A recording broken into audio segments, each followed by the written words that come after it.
Kannada big boss 12ರ ಸ್ಪರ್ಧಿಗಳಿಗೆ ಈಗ ಆಟದ ಹುಮ್ಮಸ್ಸು ಉತ್ಸಾಹ 2ರಷ್ಟು ಜಾಸ್ತಿ ಆಗಿದೆ ಅಂತ ಹೇಳ್ಬೋದು. ಯಾಕಂದರೆ ಹಿಂದೆ ಆಡಿರುವಂಥ ಆಟಕ್ಕೆ ಅವರು ತಮ್ಮನ್ನು ತಾವು ಉಳಿಸ್ಕೊಂಡಿರೋ ರೀತಿಗೆ ಈಗ ಅದು ಸ್ವಲ್ಪ ಬದಲಾವಣೆ ಆಗಬೇಕಾಗಿದೆ. ಸೊ ಯಾಕಂದರೆ ಉಳಿದಿರೋದು ಕೆಲವೇ ದಿನಗಳು ಮಾತ್ರ. ಸೊ ಈ ದಿನಗಳಲ್ಲಿ ಯಾರು ತಮ್ಮನ್ನು ತಾವು ಆ ಮನೆಯೊಳಗಡೆ ಉಳಿಸ್ಕೋತಾರೋ ಅವರು ಬಿಗ್ ಬಾಸ್ನ ಸೀಸನ್ನ ಟಾಪ್ 5 ಒಳಗಡೆ ಇರೋಕ್ಕೆ ಸಾಧ್ಯ ಅಂತ ಹೇಳ್ಬೋದು. ಹಾಗೆ ಈ ಒಂದು ವಾರ ಬಿಗ್ ಬಾಸ್ ಅವರು ತಿಳಿಸಿರೋ ಹಾಗೆ ಮನೆಯೊಳಗಡೆ ಮತ್ತೆ ರಾಜಾರಾಣಿಯ ಒಂದು ಆಟ ಆರಂಭವಾಗಿದೆ. ಮೊದಲ ಎಂಟ್ರಿಯಲ್ಲೇ ಅರಸರು ಅರಸಿಯರು ಅಂತ ಹೇಳಿ ಒಂದು ಆಟನ ಆರಂಭ ಮಾಡಿದ್ರು. ಯಾಕಂದರೆ ಸಿಂಗಲ್ ಆಗಿ ಬಂದವರು ಅವರು ಅರಸ ಅರಸಿಯರ ಒಂದು ಸ್ಥಾನಕ್ಕೆ ಹೋಗ್ತಾರೆ. ಜಂಟಿಯಾಗಿ ಬಂದವರು ಅವರು ಕೇವಲ ಒಂದು ಆ ಒಂಟಿಗಳ ಮಾತುಗಳನ್ನು ಕೇಳಬೇಕಾಗಿರುತ್ತೆ. ಸೊ ಅದೇ ರೀತಿಯಾಗಿ ಈಗ ಮತ್ತೆ ಹೊಸ ವರ್ಷ ಸ್ಟಾರ್ಟ್ ಆಗಿದೆ ಅಂತ ಹೇಳ್ಬೋದು. ಯಾಕಂದರೆ ಗಿಲ್ಲಿಯವರು ಮನೆಯ ಕ್ಯಾಪ್ಟನ್ ಆಗಿ ಮನೆಯ ರಾಜರಾಗಿ ಈ ಒಂದು ಮನೆಯ ಆಳ್ವಿಕೆ ನಡೆಸ್ತಿದ್ದಾರೆ. ಸೊ ಅದೇ ರೀತಿಯಾಗಿ ಹೋದ ಬಾರಿ ಚಟುವಟಿಕೆ ಒಳಗಡೆ ಅಸಮರ್ಥರು ಅಂತ ಹೇಳಿ ಬಿಗ್ ಬಾಸ್ ಒಂದು ಚಟುವಟಿಕೆ ನಡೆಸಿದಾಗ ಗಿಲ್ಲಿಯವರು ಈ ಮಾತನ್ನು ಹೇಳಿ ಅಶ್ವಿನಿ ಅವರಿಗೆ ಈ ಪಟ್ಟವನ್ನು ಕೊಟ್ಟಿರ್ತಾರೆ. ಸೊ ಅಸಮರ್ಥರು ಎಂಬ ಒಂದು ಓಟ್ಗೆ ಆಯ್ಕೆಯಾಗಿ ಅಶ್ವಿನಿಯವರು ಮನೆಯ ಒಂದು ಅಸಮರ್ಥೆ ಅಂತ ಹೇಳಿ ಪ್ರೂವ್ ಮಾಡ್ಕೊಂಡಿರ್ತಾರೆ. ಅದೇ ರೀತಿಯಾಗಿ ಈ ಒಂದು ಅಸಮರ್ಥೆ ಎಂಬ ಒಂದು ಪಟ್ಟವನ್ನು ಅಳಿಸಾಕೋಕೆ ಬಿಗ್ ಬಾಸ್ ಅವರು ಹೊಸ ಟಾಸ್ಕ್ನ ಕೊಟ್ಟಿದ್ದಾರೆ. ಅಸಮರ್ಥೆ ಅಂತ ಹೇಳಿ ಕರೆದಂತಹ ಒಂದು ವ್ಯಕ್ತಿಯನ್ನ ಈ ಬಾರಿ ಗಿಲ್ಲಿಯವರಿಗೆ ರಾಣಿಯಾಗಿ ಆಯ್ಕೆ ಮಾಡಬೇಕಾಗಿರುತ್ತೆ. ಆ ಒಂದು ಮಾತಿಗೆ ಬದ್ಧರಾಗಿ ಗಿಲ್ಲಿಯವರು ಅಶ್ವಿನಿಯವರ ಅಸಮರ್ಥೆ ರಾಣಿ ಅಂತ ಹೇಳಿ ಕರೆದು ಅವ್ರನ್ನ ತಮ್ಮ ಜೊತೆ ಆಟ ಆಡಲಿಕ್ಕೆ ರಾಣಿಯನ್ನಾಗಿ ಮಾಡ್ಕೊಂಡಿದ್ದಾರೆ. ಸೊ ಹಾಗೆ ಈ ವಾರ 2 ವಾರಗಳ ಕ್ಯಾಪ್ಟನ್ಶಿಪ್ ಓಟಕ್ಕೆ ಯಾರು ಆಯ್ಕೆ ಆಗ್ತಾರೆ, ಆಟದ ಜಟಾಪಟಿ ಜೋರಾಗಿ ನಡೆದಿದೆ ಅಂತ ಹೇಳ್ಬೋದು. ಯಾಕಂದ್ರೆ ಈ 2 ವಾರಗಳ ಕ್ಯಾಪ್ಟನ್ ಒಬ್ಬರೇ ಆಗಿರ್ತಾರೆ. ಅವರು ಡೈರೆಕ್ಟ್ ಫಿನಾಲೆಗೇನೆ ತಲುಪೋ ಒಂದು ಅವಕಾಶನೂ ಸಹ ಈ ಕ್ಯಾಪ್ಟನ್ಶಿಪ್ ಇಂದ ಸಿಗ್ಬಹುದು. ಸೊ ಅದೇ ರೀತಿಯಾಗಿ ಈ ಒಂದು ಆಟಗಳಲ್ಲಿ ಆಯ್ಕೆ ಆದಂತಹ ಸ್ಪರ್ಧಿಗಳು ತಮ್ಮನ್ನು ತಾವು ಉಳಿಸ್ಕೊಳ್ಳೋಕೆ ಬಹಳಷ್ಟನೇ ಸಾಹಸ ಮಾಡ್ತಾ ಇದ್ದಾರೆ. ಸೊ ಹಿಂದೆ ಆಡ್ತಿರುವಂತ ಆಟಕ್ಕೂ ಇವಾಗ ಆಡ್ತಿರುವಂತ ಆಟಕ್ಕೂ ಜಾಸ್ತಿನೇ ಒಂದು ಆ ಎಫರ್ಟ್ ಕಾಣ್ತಿದೆ ಅಂತ ಹೇಳ್ಬೋದು. ಯಾಕಂದ್ರೆ ಬಿಗ್ ಬಾಸ್ ಮನೆ ಒಳಗಡೆ ಜನ ಕಡಿಮೆ ಆದಂತಾನೆ ಬಿಗ್ ಬಾಸ್ನ ಒಂದು ವಿನ್ನರ್ ಪಟ್ಟದ ಆಸೆ ಎಲ್ಲರಿಗೂ ಹೆಚ್ಚಾಗ್ತಾನೆ ಹೋಗುತ್ತೆ.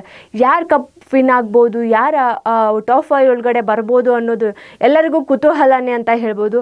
ಆ ಒಂದು ಟಾಪ್ 5 ಒಳಗಡೆ ತಮ್ಮನ್ನು ತಾವು ಉಳಿಸ್ಕೊಳ್ಳಲಿಕ್ಕೆ ಇವಾಗ ಆಡ್ತಿರುವಂಥ ಆಟ ಬಹಳಷ್ಟು ಇಂಪಾರ್ಟೆಂಟ್ ಅಂತಲೇ ಹೇಳ್ಬೋದು.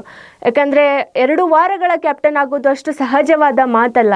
ಈ ಹಿಂದೆ ಒಂದು ಕ್ಯಾಪ್ಟನ್ಶಿಪ್ ಓಟ ಅಂತ ಬಂದಾಗ ಲಾಸ್ಟ್ ತನಕ ಇದ್ದು ಬೇರೆದವರಿಗೆ ಕ್ಯಾಪ್ಟನ್ಶಿಪ್ ಓಟನ್ನು ಬಿಟ್ಕೊಟ್ಟಿರೋ ಮಾತುಗಳನ್ನು ಸಾಕಷ್ಟಿವೆ. ಸೊ ಹಾಗೆ ಈ ಒಂದು 2 ವಾರಗಳ ಕ್ಯಾಪ್ಟನ್ಶಿಪ್ ಓಟಕ್ಕೆ ಯಾರು ಮಾತನ್ನು ಉಳಿಸ್ಕೋತಾರೆ, ಹಾಗೆ ಯಾರು ಆಟಕ್ಕೆ ಸೆಲೆಕ್ಟ್ ಆಗ್ತಾರೆ ಅನ್ನೋದು ಬಹಳನೇ ಮಹತ್ವವಾದದ್ದು. ರಾಜ ರಾಣಿ ಅನ್ನೋ ಒಂದು ಉತ್ಸುವಾರಿಗಳು ತಮ್ಮ ಆಟವನ್ನ ಡೈರೆಕ್ಟ್ ಕ್ಯಾಪ್ಟನ್ಶಿಪ್ ಓಟಕ್ಕೆ ಆಯ್ಕೆ ಮಾಡಿಕೊಂಡು ಉತ್ಸುವಾರಿಯನ್ನು ನಡೆಸ್ತಿದ್ದಾರೆ. ಸೊ ಸ್ಪರ್ಧಿಗಳಲ್ಲಿ ಯಾರು ಇಬ್ರು ಸೆಲೆಕ್ಟ್ ಆಗ್ತಾರೋ ಸೊ ಅವರು ಈ ರಾಜಾರಾಣಿ ಅಂದರೆ ಗಿಲ್ಲಿ ಮತ್ತು ಅಶ್ವಿನಿಯವರ ಜೊತೆಗೆ ಕಾಂಪೀಟ್ ಮಾಡಿ ಯಾರು ಈ ಮನೆಯ ಕ್ಯಾಪ್ಟನ್ ಆಗ್ತಾರೆ ಅನ್ನೋದನ್ನ ಕಾದು ನೋಡಬೇಕಿದೆ. ಸೊ ಅದೇ ರೀತಿಯಾಗಿ ಗಿಲ್ಲಿಯನ್ನ ಅಶ್ವಿನಿ ಮತ್ತು ಧ್ರುವಂತ್ ಅವರು ಟಾರ್ಗೆಟ್ ಮಾಡ್ತಿದ್ದಾರಾ ಅಂತ ಹೇಳಿ ಎಲ್ಲರಲ್ಲೂ ಇದೊಂದು ಪ್ರಶ್ನೆ ಮೂಡಿದೆ. ಸೊ ಯಾಕಂತಂದರೆ ಇಷ್ಟು ದಿನ ಕಾಮಿಡಿ ಮಾಡ್ತಾ ಬಂದಿರುವಂಥ ಗಿಲ್ಲಿ ಅವರು ಅವರ ಮಾತಿನ ವರ್ಷ ಎಲ್ಲರಿಗೂ ಗೊತ್ತಿರೋ ಮಾತೆ.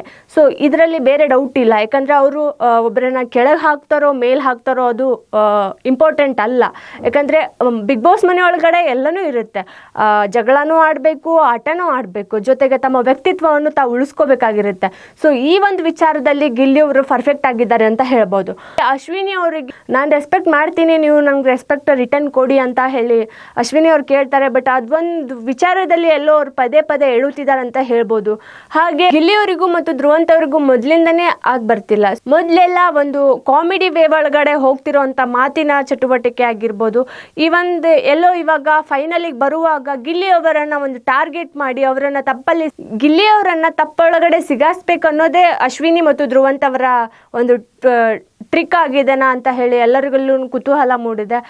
ಸೊ ಅದೇ ರೀತಿಯಾಗಿ ಇವತ್ತು ಕಾವ್ಯ ಅವರು ಹೇಳ್ತಿದ್ದಾರೆ ಗಿಲ್ಲಿ ಅವರಿಗೆ ನಿಮ್ಮನ್ನು ಪ್ರೊವೋಕ್ ಮಾಡ್ತಿದ್ದಾರೆ ಅಂತ ಅಂದಮೇಲೆ ನೀವು ಯಾಕೆ ಅವ್ರ ಮಾತಿಗೆ ಸಿಗಾಕ್ತೀರಾ? ಜಗಳನ ಅವ್ರು ಮಾಡಬೇಕಂತಿದ್ರೆ ನೀವು ಅಲ್ಲಿ ಹೋಗಬೇಡಿ, ನಿಮ್ಮ ಮಾತನ್ನು ನೀವು ಯಾವ ರೀತಿಯಾಗಿ ಹೇಳಬೇಕು ಆ ರೀತಿಯಾಗಿ ಕಡಿಮೆ ಮಾಡಿಬಿಟ್ಟು ಬನ್ನಿ. ಅವ್ರು ನಿಮ್ಮ ಜೊತೆ ನಿಮ್ಮನ್ನು ತಪ್ಪಲ್ಲೇ ಸಿಗಾಕ್ಸ್ಬೇಕಂತ ಹೇಳಿ ಅಂದ್ಕೊಂಡಿರುವಾಗ ನೀವು ಯಾಕೆ ಅಲ್ಲಿ ಹೋಗಿ ಸಿಕ್ಕಾಕ್ತೀರಾ ಅಂತ ಹೇಳಿ ಕಾವ್ಯ ಅವರು ಸ್ನೇಹಿತೆಯ ಒಂದು ಸ್ಥಾನದಲ್ಲಿ ಇಟ್ಕೊಂಡು ಗಿಲ್ಲಿ ಅವರಿಗೆ ಒಂದು ಮಾತನ್ನು ಹೇಳ್ತಾರೆ.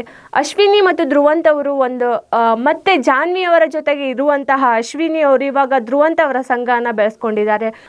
ಇದ್ದಷ್ಟು ದಿನ ಜಾನ್ವಿ ಅವರ ಜೊತೆಗೆ ಕಾಲ ಕಳೆದ್ರು, ಇವಾಗ ಧ್ರುವಂತ್ ಅವರ ಜೊತೆಗೆ ಕಾಲ ಕಳೀತಿದ್ದಾರೆ ಅಂತ ಹೇಳ್ಬೋದು.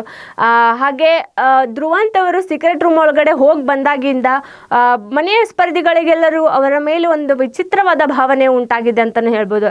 ಯಾಕಂದರೆ ಅವರು ತೀರಾ ಎಲ್ಲರನ್ನ ಓವರ್ ಟಾರ್ಗೆಟ್ ಮಾಡೋದಾಗಿರ್ಬೋದು, ಅಥವಾ ಗಿಲ್ಲಿ ಅವರನ್ನ ತುಂಬಾ ಅವ್ರ ಪ್ರತಿಯೊಂದು ಮಾತನ್ನು ಈಗೋ ಹರ್ಟ್ ಮಾಡ್ಕೊಳ್ಳೋದಾಗಿರ್ಬೋದು, ಹಾಸ್ಯವಾದ ಮಾತನ್ನು ಅವರು ತುಂಬಾ ಪರ್ಸ್ನಲ್ ಆಗಿ ತಗೋತಿದ್ದಾರೆ ಅಂತ ಹೇಳಿ ಮನೆಯ ಸ್ಪರ್ಧಿಗಳಿಗೆಲ್ಲರಿಗೂ ಅನಿಸಿದೆ.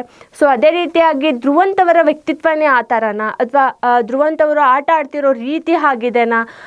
ಹಾಗೆ ಅಶ್ವಿನಿ ಮತ್ತು ಧ್ರುವಂತ್ ಅವರು ಬೇಕಂತಾನೆ ಪ್ಲ್ಯಾನ್ಡ್ ಆಗಿನೇ ಗಿಲ್ಲಿ ಅವ್ರನ್ನ ತಪ್ಪಲ್ಲಿ ಸಿಗಾಕ್ಸ್ಬೇಕಂತಾನೆ ಈ ಒಂದು ಟ್ರಿಕ್ಗಳನ್ನು ಯೂಸ್ ಮಾಡ್ತಿದ್ದಾರೆ. ವೀಕ್ಷಕರೇ, ನಿಮಗೆ ಇವರ ಬಗ್ಗೆ ಏನು ಅನಿಸುತ್ತೆ? ಗಿಲ್ಲಿಯವರು ನಿಜವಾಗ್ಲೂ ಅಶ್ವಿನಿ ಮತ್ತು ಧ್ರುವಂತ್ ಅವರ ಟ್ರ್ಯಾಪ್ ಒಳಗಡೆ ಸಿಕ್ಕಾಗ್ತಿದ್ದಾರಾ, ಅಥವಾ ಇವರು ಫೈನಲಿಸ್ಟ್ ಆಗೋದು ಅವರಿಗೆ ಕನ್ಫರ್ಮ್ ಅಂತ ಹೇಳಿ ಎಲ್ಲಾದರೂ ಸ್ವಲ್ಪ ಸೂಚನೆ ಸಿಕ್ಕಿರಬಹುದಾ? ಈ ಎಲ್ಲ ಪ್ರಶ್ನೆಗಳಿಗೆ ನಿಮ್ಮ ಅಭಿಪ್ರಾಯವನ್ನು ನಮಗೆ ಕಾಮೆಂಟ್ ಮೂಲಕ ತಿಳಿಸಿ.